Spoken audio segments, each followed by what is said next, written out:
I want to be royalty. I want to have power.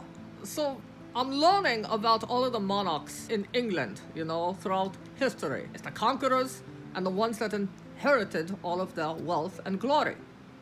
I guess I plan to do both. Queen Elizabeth I, the Virgin Queen. She's the daughter of Henry VIII and Anne Boleyn. She's the younger half-sister of Queen Mary I, or Bloody Mary. Elizabeth ascended the throne in 1558 after the death of her sister Mary. She was the Queen of England and Ireland, I never knew that, until her death in 1603.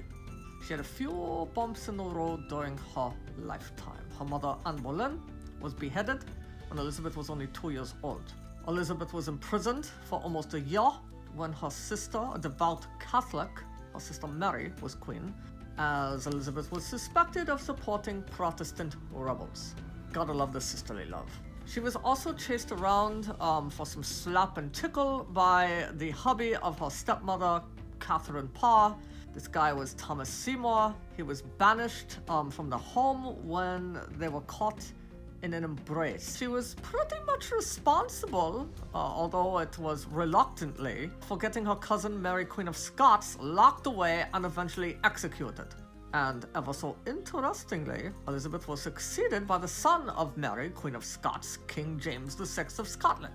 So weird the way these family members treat each other, and then this one is really horrible to this person, but they'll adopt the son, and then the son will go on the throne.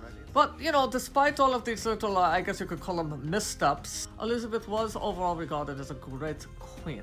One of the things that she did was establish an English Protestant church. She proclaimed herself married to the country of England, and she never actually married, and never produced an heir. The Elizabethan era is noted for the works of William Shakespeare and the defeat of the Spanish Armada. Let's talk a little bit about the Spanish Armada. Alright, this all traces back to Philip II. Queen Mary's popularity with the people declined sharply when she was determined to marry the very Catholic Philip II. He was the son of Holy Roman Emperor Charles V.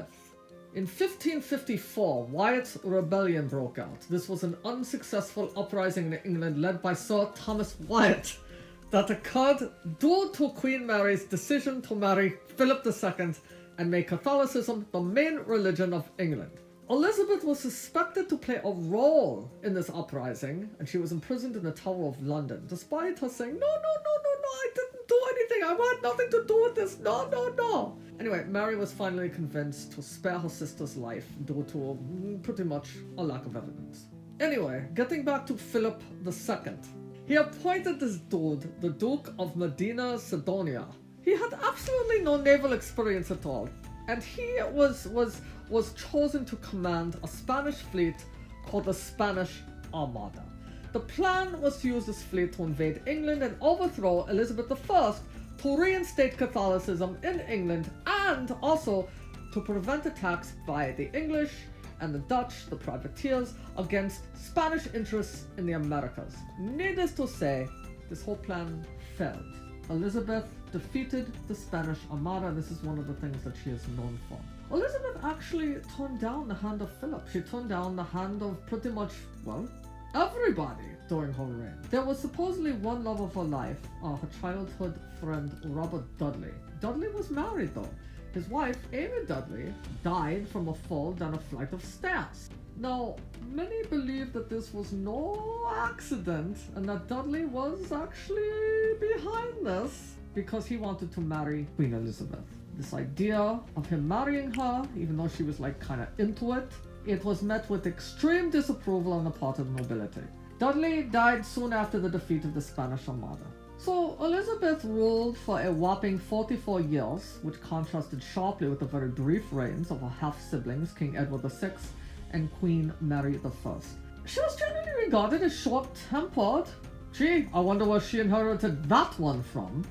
She was considered at times indecisive, and her popularity was diminished toward the end of her reign by various economic and military issues. Still, despite that, she's basically known throughout history as having been a very successful queen.